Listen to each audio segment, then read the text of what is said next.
Good Good morning. morning.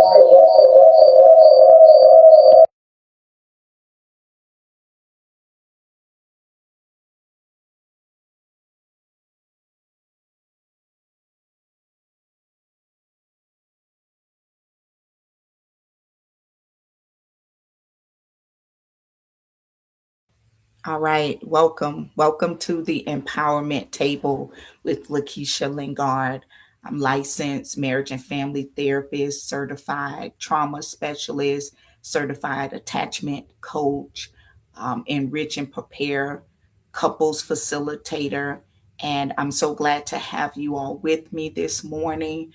And today we're going to talk about, this is part two of a four-part series on attachment. And so today we're going to talk about triggers. I wanted to bring this information. I know triggers is something that impact a lot of people, and then there are also some common misconceptions or misunderstandings surrounding triggers, which is another reason I wanted to bring this topic to the empowerment table today. So grab your tea, whatever you're drinking, for tea and tools today with Lakesha, healing at the empowerment table. I'm so grateful to be here. If you are able to, let me know that you're in the chat room. Let me know where you are watching from. I would love to interact with you. And I just want to, as always, just let you all know that this information is not intended to be, to substitute, rather, mental health, individual mental health services. This is just a platform that I'm using to provide more information, more clarity about mental health and the various things that we go through in life, but is not intended to substitute for individual mental health services. So if you feel like, through listening to this conversation and even other conversations you may have heard online or in person, if as a result of that you believe that you should seek mental health treatment, I strongly encourage you to do so. This could be that platform to kind of give those indicators. Okay, there's some deeper work that I need to do, some deeper processing that needs to happen, and it could really happen in an individual therapy session. So reach out if to a therapist. There are many platforms today that you can use to match yourself with a therapist. Psychology Today, growth therapy, black girl therapy, blacktherapy.com. So just a wide variety. The platforms that are available today to help pair a person find a good match for therapy, they are very numerous. So it's very encouraging too, because again, it allows you to look at that person's profile, see what their approach is like, the modalities they use, their years of experience, their education, and it can help you choose the therapist that is right for you. So I strongly encourage that. If you feel like, after hearing this and other conversations, that there is more processing that needs to happen with your life experiences. And again, grab your tea. Today, I'm not doing the hibiscus tea. I went down to Eliano's and I just got me a refresher drink, and it's strawberry refresher. They usually have the little dried strawberry chunks in here. They didn't have that this morning. So I still like the drink. So that's what I'm having today. I hope you all are ready. Grab your paper, grab your pencils. As always, I am going to share a PowerPoint presentation because I think that's very helpful. It gives you that visual. Sometimes I may be speaking and it may seem like things are going fast, but it may be a point that is presented online that would be helpful. And so let me ensure that that's there. So again, this is part two of a four-part series about attachment. And so today we're talking about triggers.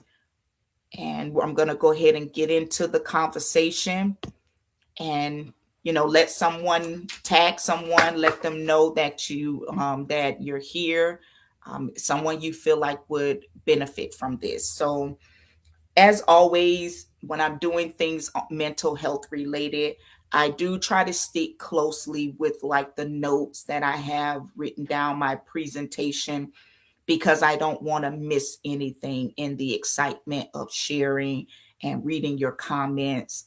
So I'm going to stick closely to my notes.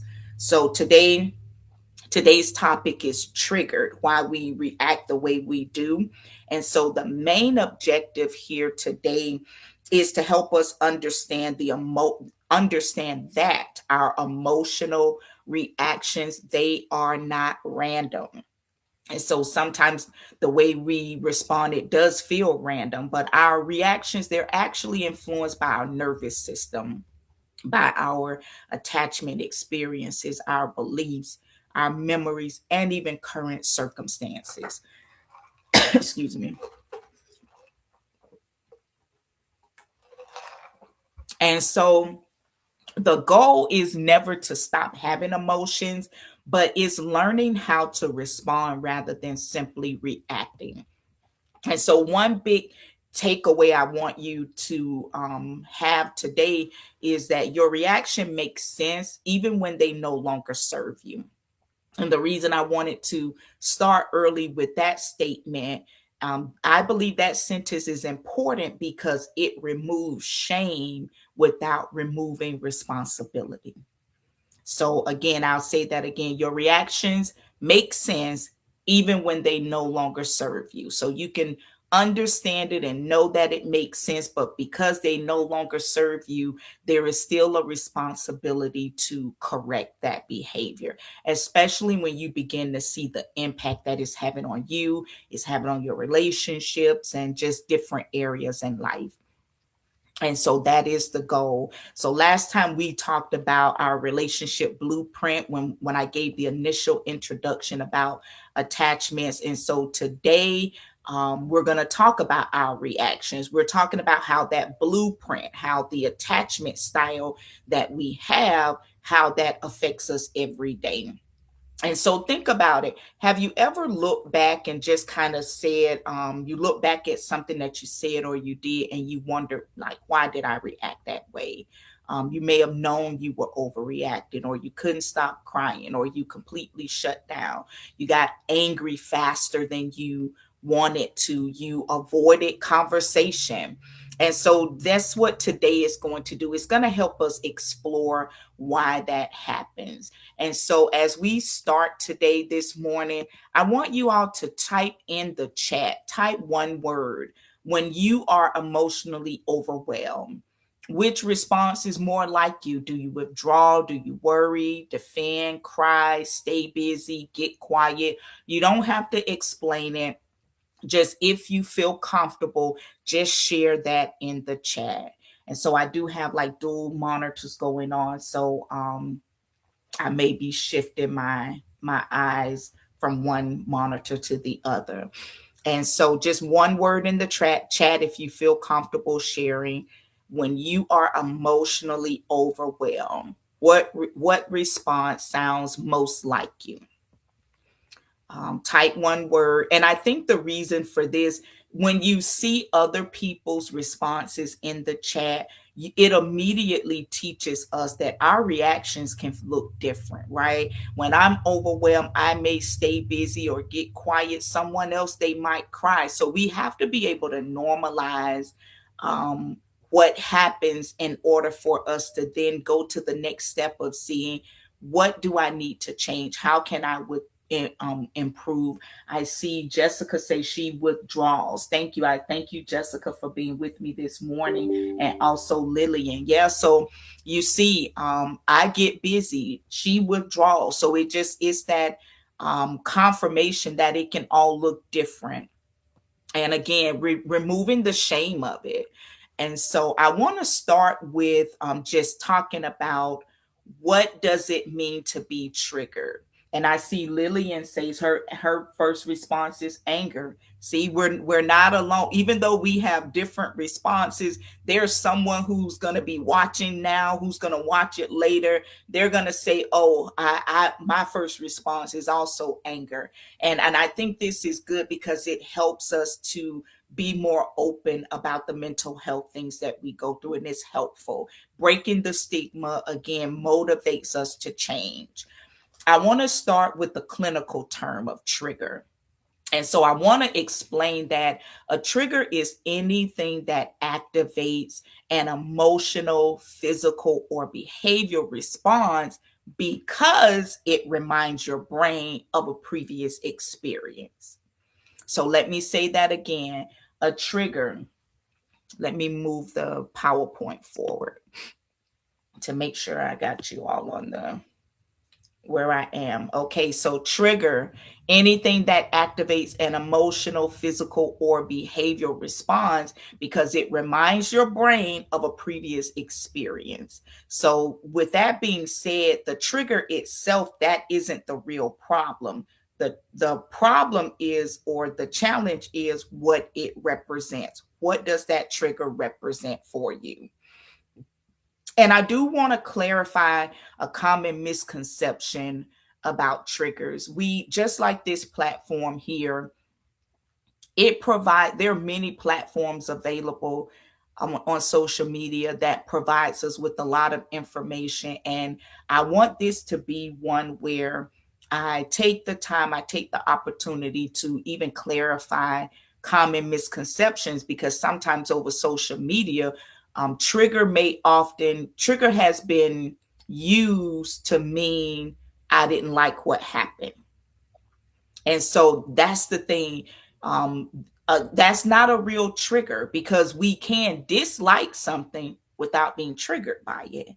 And so, but you also can be triggered by without immediately recognizing it. So I just want us to know that sometimes, because of our usage or the way we've seen things kind of talked about on social media, we may use some terms that may not truly apply to our situation. So, not liking something doesn't automatically make it a trigger. And then again, we can be triggered without immediately realizing that we are triggered. A practical example I want to give. Um, All right, practical example. You're given a presentation at work and your supervisor say, "I'd like to offer a few suggestions." Someone else hears constructive feedback, but your heart begins to race, your stomach tightens, you immediately feel like you fail, but that may be because criticism in childhood wasn't simply correction. It felt like rejection. So with that being said, then you can hear just that short statement from someone offering feedback, right? And then we can feel something else. So that's what a practical example of a trigger. That person's reaction in that moment, it was actually a trigger because it triggered something from childhood. It triggered criticism from childhood that really felt like rejection. And maybe in some cases, for some people, it was rejection. And so I wanted to give that practical example. So the nervous system is reacting because before even the logic has a chance to speak. So in that case, the person immediately began to feel those physiological symptoms in their bodies because their nervous system is reacting before logically they're even thinking about, why am I having this reaction? Because that response in the nervous system, it happens so quickly. And so is really something that once you are made aware of it, you'll get better at kind of noticing, okay, this is probably what's going on, but also beginning to notice and not to use terms like trigger so loosely. Okay, I didn't like that, but it doesn't mean it triggered any previous thing from the past that activated my nervous system. Two different things. Next, I want to talk about, I'm titling this next section, Meet Your Nervous System. And I want to maybe as simply as possible, like introduce the term of neuroception. And so, neuroception, that's the brain's automatic safety scanner. We all have it. And the neuroception is constantly asking, am I safe? Am I in danger? Can I relax? And the amazing part is it works before even conscious thought. And so neuroception happens. Example, you walk into a room, someone's facial expression reminds you of an angry parent. You instantly feel uncomfortable, but nothing has happened. But your nervous system has already scanned for danger. And I want to clarify to something regarding that. That's not a weakness. It's simply biology. It's how the body works. And so, knowing that to not demonize ourselves or to not look down on ourselves, just understand that that's biology. And the more we understand why we act the way we do in certain cases, it can help us, as I always say, know what behaviors we need to target for correction or improvement. In this next section, I want to introduce another term to you called our window of tolerance. And so, window of tolerance is something that we all have. And the window of tolerance is really our emotional zone where we think clearly, where we can solve problems, where we can listen, communicate, make decisions. And so, the thing about it is we want to be able to, as much as possible, stay within our window of tolerance, because guess what, when you move outside of your window of tolerance, our thinking, it changes. It's not going to be as clear. Communication, solving problems, all of those things will not be as easy to do once we're outside of our window of tolerance. And I want to kind of give you a visual. So kind of look at this space here as representing our window of tolerance. And so we can either be hyper aroused and be above our window of tolerance and more hyper aroused, or we can be hypo aroused and we can kind of like be below. And so I'll give you a couple of examples of what that looks like. So hyper aroused, so we're above that window of tolerance. We can see behaviors like snapping at people, panicking, being irritable, having racing thoughts, and then impulsive decision making. So let me give you an example. You're trying to help your child, your niece, your nephew, your grandchild with their homework, and they keep saying, I don't get it, I don't get it. And by the fourth time, unexpectedly, you yell. So the homework isn't the issue. It's just the nervous system has already reached its capacity. So now you're outside of your window of tolerance. There's a hyper arousal going on, that's happening in that moment. So that explains the yelling, the all of a sudden yelling. And so again, if there is no hyper arousal, then there's hypo arousal. And yep, it's up there. So hypoarousal, and this is a common misconception, it is not the same thing as being calm. Sometimes we may see it that way, but it's really shut down. So there's a difference between being calm and shutting down.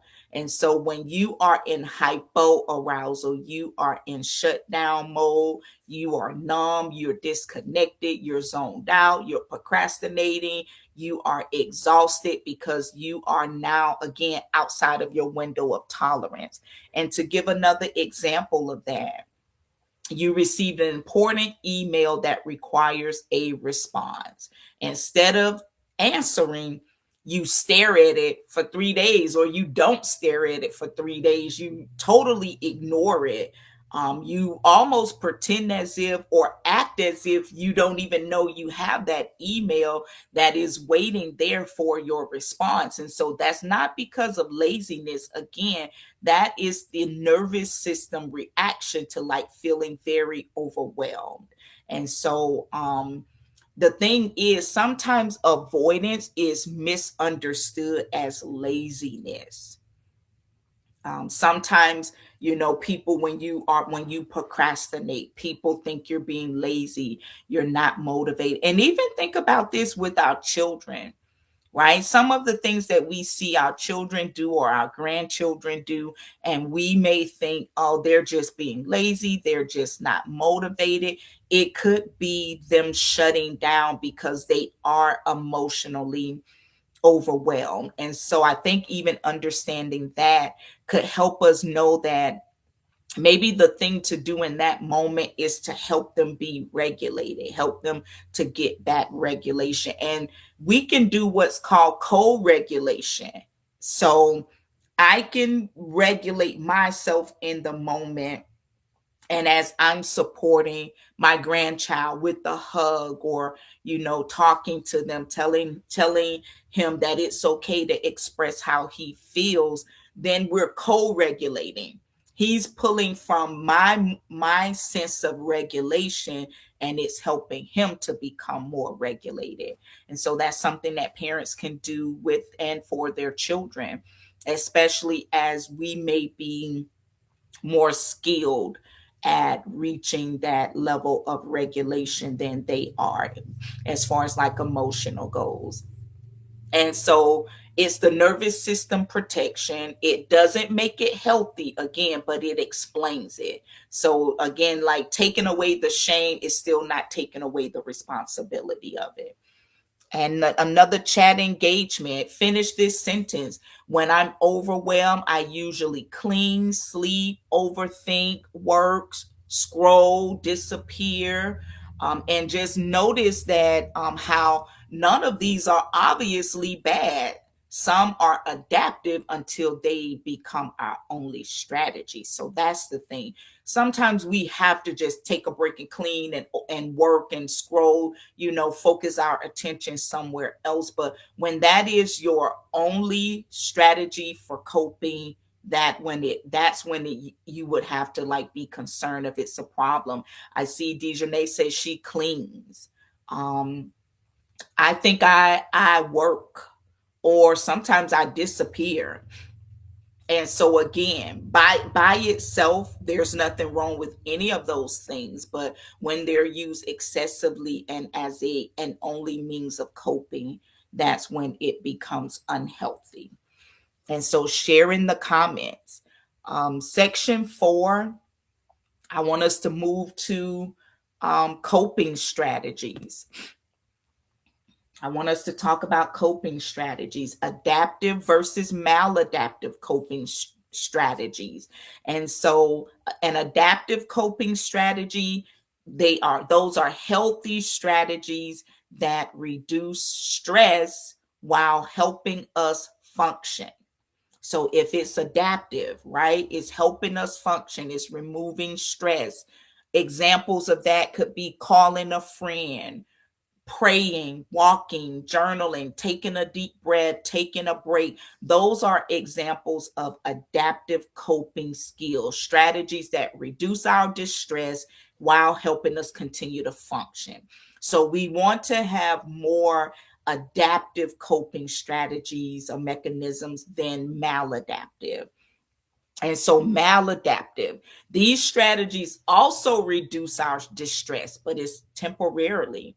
And then the thing about maladaptive coping, they create problems later.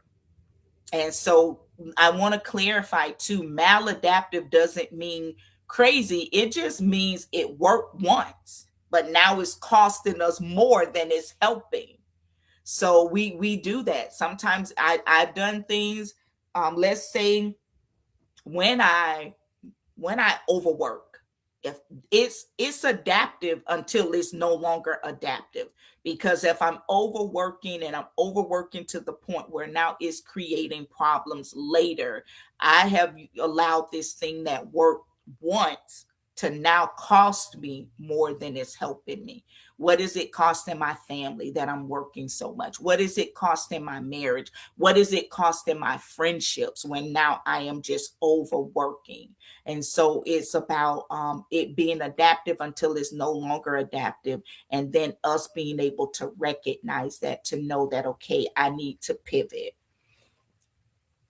Examples that people don't immediately recognize as maladaptive. Again, I stated overworking, always being productive, constantly joking, never asking for help, keeping everyone else happy, scrolling for hours, shopping every stressful week. My goodness, emotional eating, always staying busy, overcommitting ourselves, saying yes to avoid disappointing people, perfectionism.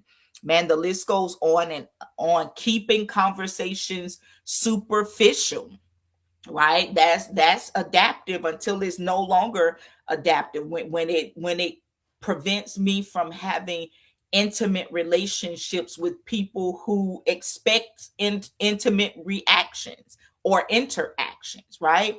I can't keep all of my conversations superficial with my husband. He's going to want some deep, emotionally connected conversations, being able to be vulnerable. It could help in the short term, but long term is not helping anymore.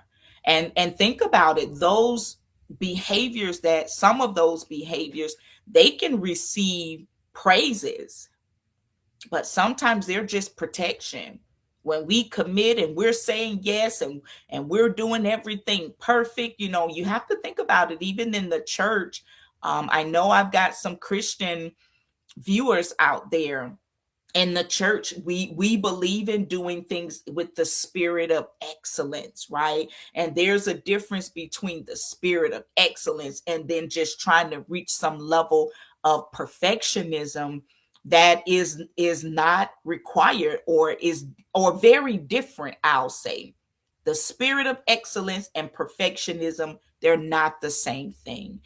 But sometimes when we're not clear, or we don't recognize that that is what we are operating in, we can deceive ourselves into thinking that it's the spirit of excellence. But again, it's adaptive until it's no longer adaptive, when it starts costing you more than what it's helping. And so that's a very individual decision, honest assessment, I would say, that we will all have to take.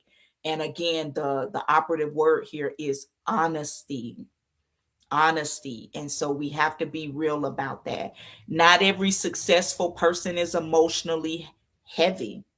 Sometimes achievement is an armor. So we have to be careful of comparing ourselves. It may look successful on the outside, but there could be a whole lot of emotional distress, unhealthy, maladaptive, emotional um, turmoil that's going on underneath.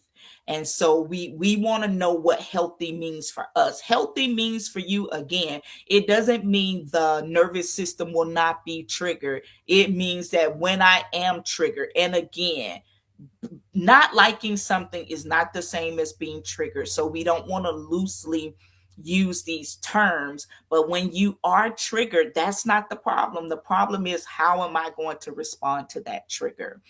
Um, so not every successful person is emotionally healthy.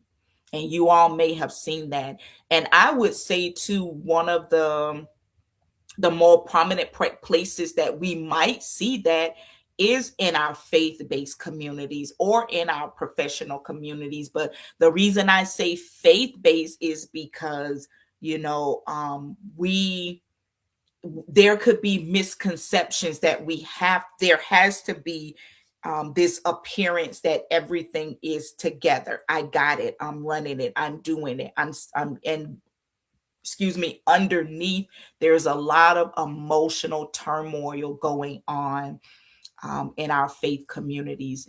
And I often reach out to the faith community. I am a person of faith, and so it is important to me that we be healthy, right? It is time out for these religious facades that we put on, and it makes it hard for believers to openly and honestly speak about emotional distress that they are going through. And so that's one of the places, the areas of interest, the niches that I feel like I'm just really passionate about, seeing people of God truly be healed, truly be walking in purpose, and to not gaslight ourselves. Religion was never meant to gaslight us into thinking that something is wrong with us. But when we truly don't understand scripture, then we can definitely gaslight ourselves into thinking something is wrong with us and not trusting what we feel like is happening. And so that's something that I'm very, very passionate about. And we have to open up space for people. We say that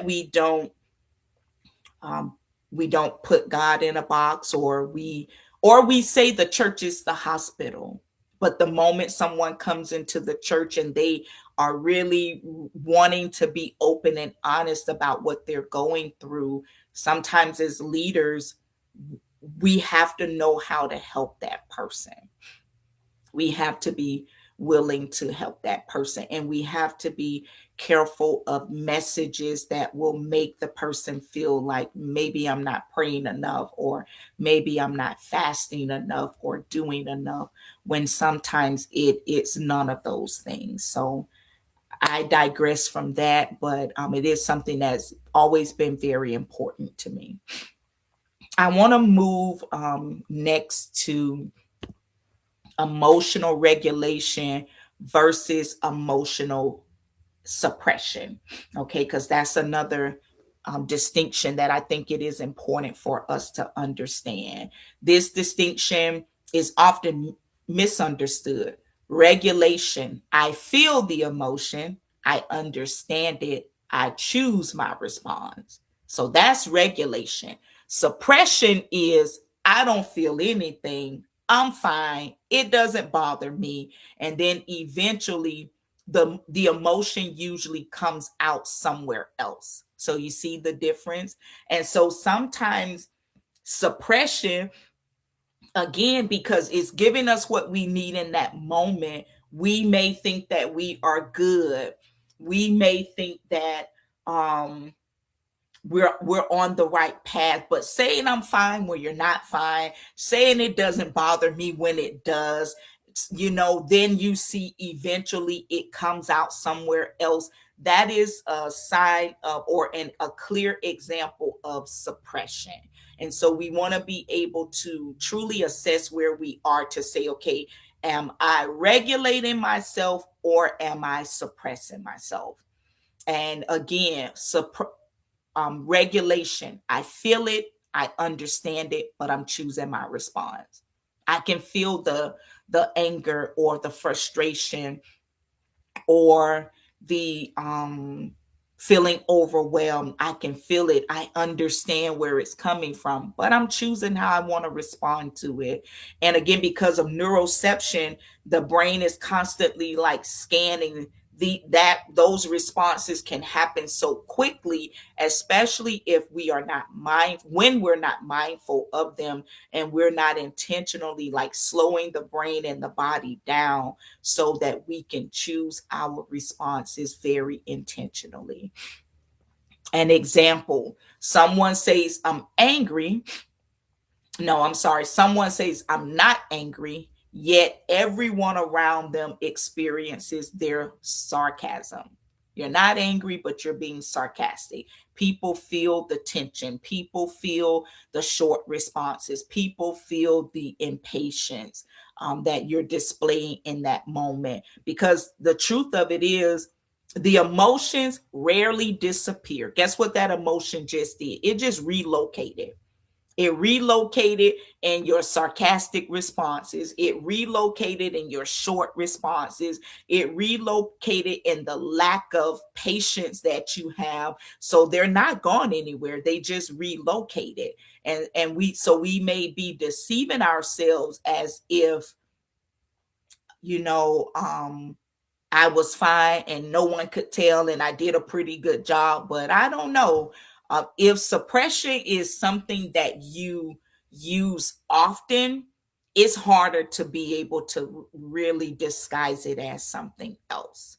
And again, no condemnation here, right? It's just about taking away the shame, but not the responsibility and the accountability. Section 6 here. I'm getting close to the end, and I thank you all for being here with me. Cognitive distortions, okay?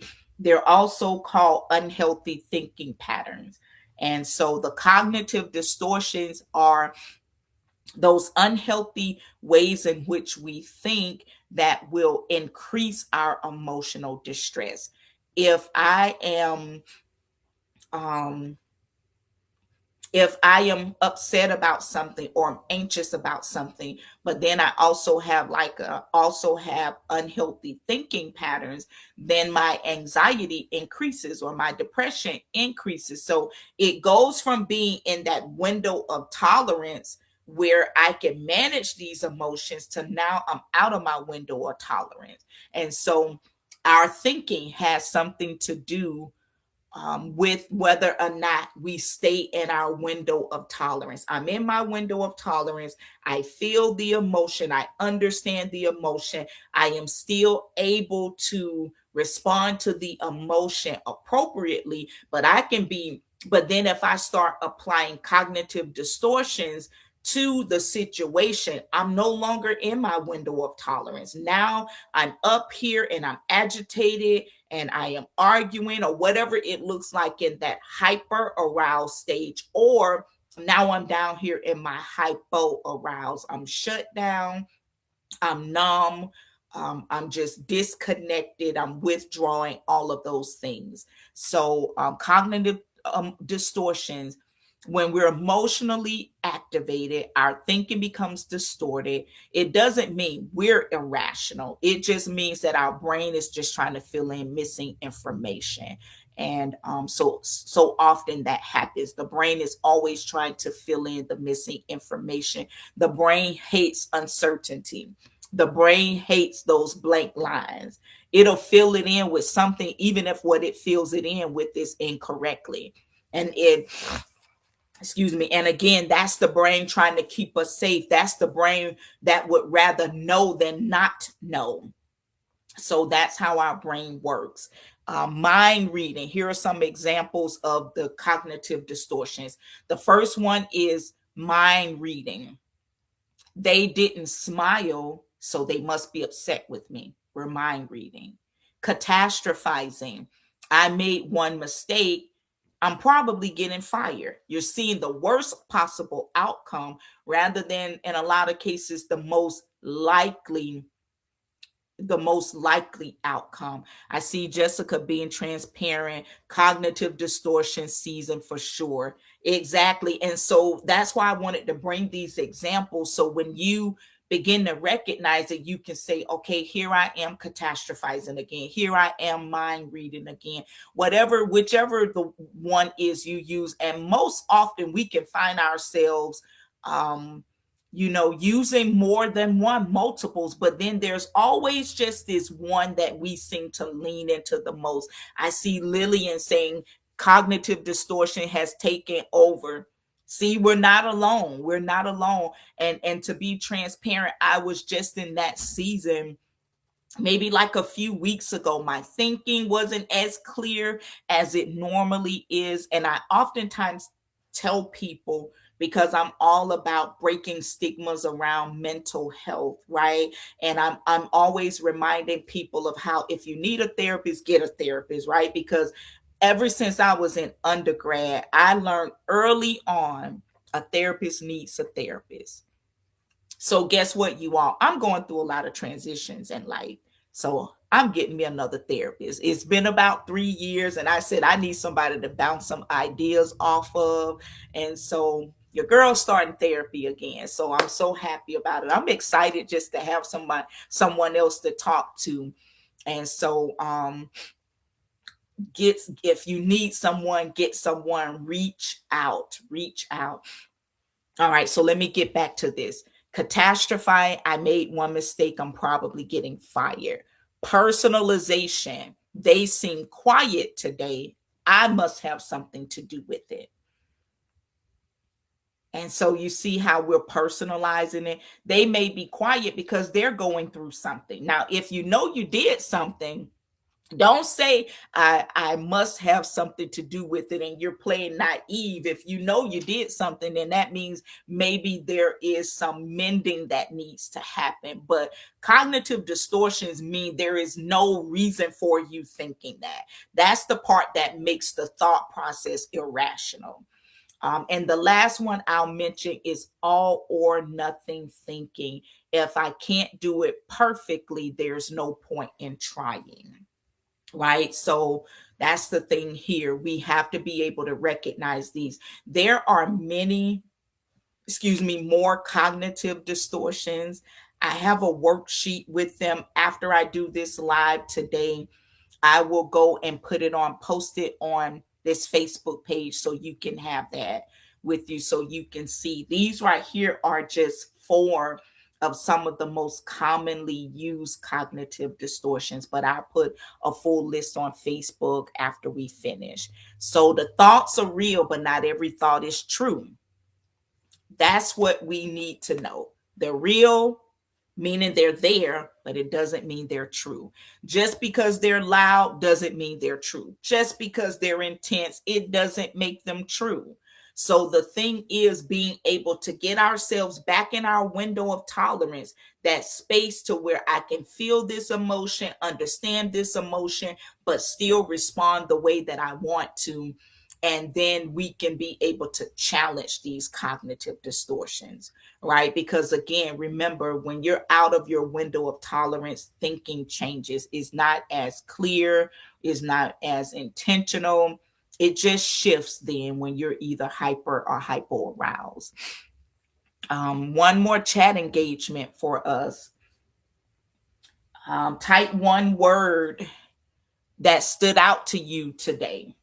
Was it trigger, window of tolerance, avoidance, regulation, awareness, growth, protection? Just type one word, whatever stood out to you today, this morning.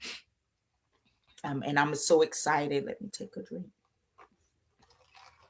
And I saw Dejanay, she agreed with Lillian about the cognitive distortions taking over. Yes, and Lillian, amen. Therapists need love as well. Thank you. Yes, and that's what I'm looking for. I'm looking for that support for myself, and I thank you all so much. I thank you all so much. Let's see. After you drop that word in the chat, we are almost done. Dejanay says regulation stood out to her. Mary said triggers stood out to her. Yeah. Jessica, cognitive distortion stood out to her. Yes. And I'm definitely going to put that worksheet on the page. And I thank you all for sharing. What stood out to me, I think, is I reminded myself about the window of tolerance. That's something that, I know, of course, but I hadn't really talked about it here lately. And so I think that for me, that stood out, just reminding myself of having those adaptive, right? Not the maladaptive coping skills that can keep us in our window of tolerance. In the window of tolerance, you're able to feel the emotion, Understand the emotion, but respond intentionally. Do what you can to keep yourself in your window of tolerance. Those coping skills that are beneficial in the moment and even in long term. Let's see. Lillian also said cognitive distortions. Yes, yes, yes. Healing looks different. So that's where we are now. We're at the final stretch of this presentation. Healing isn't becoming someone who never gets triggered, right? That's a misconception. Even for my faith-based family, right? The word doesn't tell us that we won't get angry, but I know the word of God redirects us to God when we do get angry. Don't be afraid. I am with you. That's the redirection.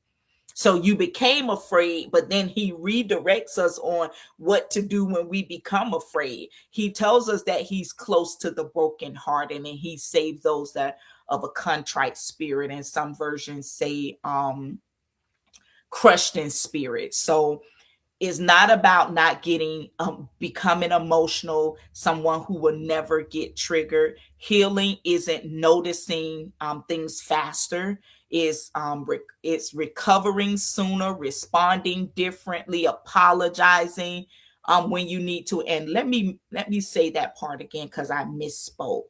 I was getting so excited. Let me take a drink. So again, healing isn't becoming someone who never gets triggered. It's just when you notice faster. Okay, I can notice it faster. I'm on my way to healing. I'm recovering sooner. I'm on my way to healing. I'm responding differently. I'm on my way to healing. I'm apologizing. I'm on my way to healing. Giving myself compassion without excusing my harmful behavior. Simply put, what healing is. Give yourself compassion, but keep the responsibility. Examples, old patterns. Someone cancels plans, we assume rejection, we stop answering their messages. But our new pattern, you notice the disappointment, you pause, you check the facts, you reach out later, the connection stays intact. Like that is healing, you all. I love it. That is healing because we don't want to have these unrealistic expectations of other people or ourselves. That is true healing, just that new pattern. And I want to leave you all with a tool. So, as much as possible, I want to leave you with the tool, the reset method. So, I've talked about that, how healing looks different. Okay, reset. Here we go. This is our reset method. So R is recognize. What am I feeling? E, examine. What happened just before I reacted? S, slow down. Take an intentional breath.